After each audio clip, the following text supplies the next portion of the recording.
Hello, my name is Potter. I am a early retired, based on crypto or blockchain technology person who, in one of my former professional lives, I was a developer for AOL Time Warner, or web dev, then full stack. Although in my role as dev support, we kind of were full stack, but I was just so timid.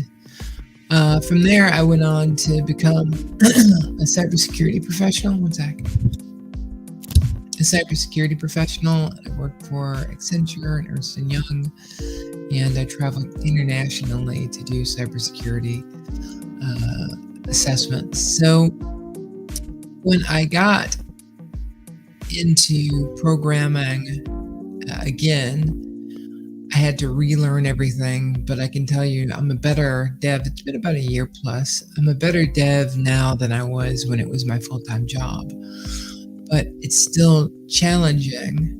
But then you have this beautiful thing called Chat GPT 4 and Chat GPT 3.5. And I kind of want to show where I am a little bit. Let me just add this. So this is my GitHub repository. I had to zoom in really, really close for you guys to be able to see this, but this is the stuff I've been working on as I'm trying to work on a project for a current client.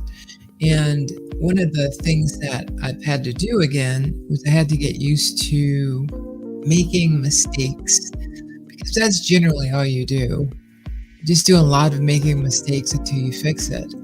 Now, in the old days, or when you were at a job where you have a senior developer supporting you, or the internet to look things up, you have that level of support. But in the world of today, you have support in ChatGPT, and Bard is not there yet, but and you have Copilot. Let me explain kind of the differences. So look at Copilot. I think you've heard about that. Copilot is like a plugin. If you're typing code, it can kind of say, hey, I think you were going to type this, so it kind of fills it in for you. And that doesn't help as much as ChatGPT, because ChatGPT kind of says, hey, let me look at the code and tell you what'll work and what won't work if you ask in the right way. Now let's get into ChatGPT 3.5 versus ChatGPT 4. ChatGPT 3.5, if you've ever seen the movie with Adam Sandler and Drew Barrymore, I think it's called 99 Dates, ChatGPT 3.5 is like that. For example, you can say to ChatGPT, hey, I'd like you to take a look at this code, and it says, okay. And then you go down, you're like, okay, so what does that mean? And it says, so let's say you say, here's a block of code, take a look at it and tell me what you think. It'll say, well, it looks like you left the comma out of, one of these lines of code. And you go, okay. And so you put the comma in and you type the code in, just expecting it to look at the code. It'll go, this code looks fine. And you might say, well, that's what I wanted, but I also added something else to it. So it doesn't think beyond what it's immediately given. So if I did the same exercise for ChatGPT 4 and I put in new code, it would say, if I did the same comma example, I had an error in the comma, but I pasted in code, it would say something like, oh, and I see that you've added an additional line of code. Would you like me to assess that as well? It might say that. But when you're doing these long programming sessions and you're using ChatGPT as kind of like a junior dev to do all the crappy code and closing things and making sure, it makes it really difficult to have more of a conversation to say, well, what do you think? What should I do here? And that kind of helped me become a better developer again. Because what I realized was initially I was looking at ChatGPT as the architect, me as the architect, and I was looking at as a senior dev. But I realized what I had to become is not only the architect, but I had to become the senior dev as well. So uh, it was challenging. But one of the things that I noticed that's really helping me is I started making different components, right? I started building the components to the app, and then I would check them in. Let's go back here.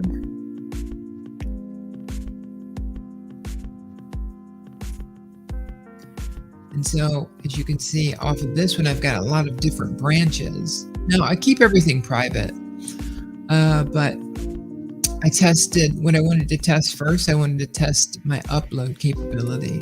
Then I wanted to test to see if I could get the login profile part to work. Then I wanted to see, if I could get it to work with Google authentication. And then I connected to storage using Firebase, and I connected to the DB.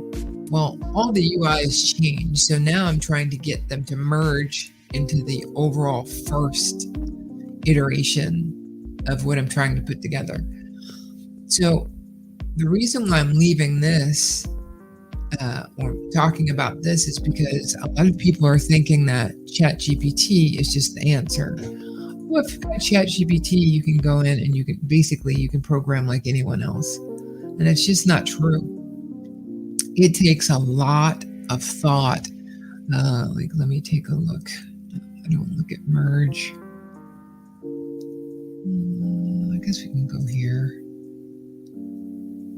Let's take a look. Google. And I've got it collapsed, guys, so it's hard to see what I normally see down there.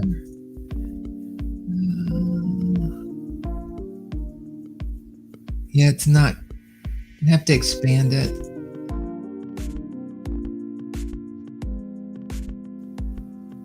Let me get to a basic one.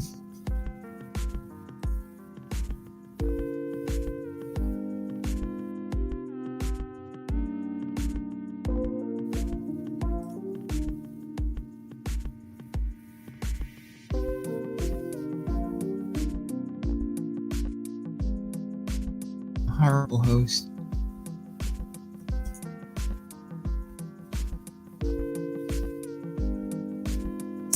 Yeah, see when it's bigger, let me do this. I'll make it small so I can tell. See, you can kind of see your code here. So now let me go back to one of the bigger ones. Repositories. Let's do MP5. Let's take a look at, let's just say we'll look at this branch. So you've got all of this stuff in here. You have environment variables as well. And so when you're trying to get these different components to sit on top of each other, it just gets challenging. And you have to figure out, okay, what's the correct way to architect it? Then you have to understand, how does GitHub work? And so it's really challenging to put all of that together and then have on top of that failures, and then on top of that trying to incorporate this new technology in ChatGPT into your app. So, to help you, not in your app, but try to troubleshoot, because you really have to be so prescriptive. And so what has happened is, initially I was super happy with ChatGPT 3.5. And now I rue when I have to go back to it, because it just doesn't remember anything. And that makes it harder to propel yourself when you're doing dev.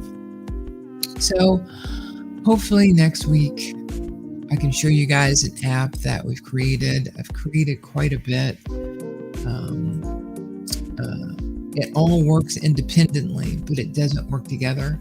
And so one of the things that I have to do as well is I have to get rid of a lot of environment variables. And so environment variables are these secret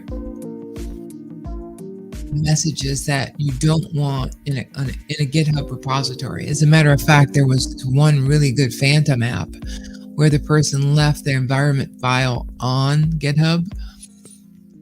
A nefarious actor found it and drained the contracts. So you have to be really careful. So it's a lot. If you're not a dev, this was highly boring.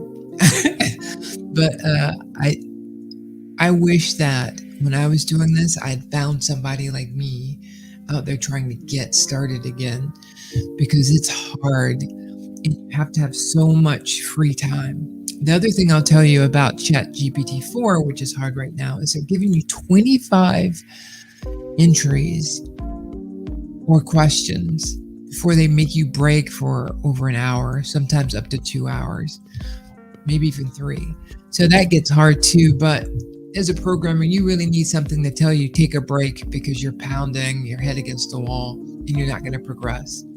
And so, yeah, I just wish that I had had someone who I could hear was going through the same struggles, and heard about this thing called ChatGPT and how it was revolutionizing code. And it does for scripts, it does really well. But for a complex app like I'm trying to build, it just doesn't work unless you are in charge, unless you're the architect and you understand the way that you want to frame everything. So that's it. I don't have the fam here today, so I'll make this even shorter.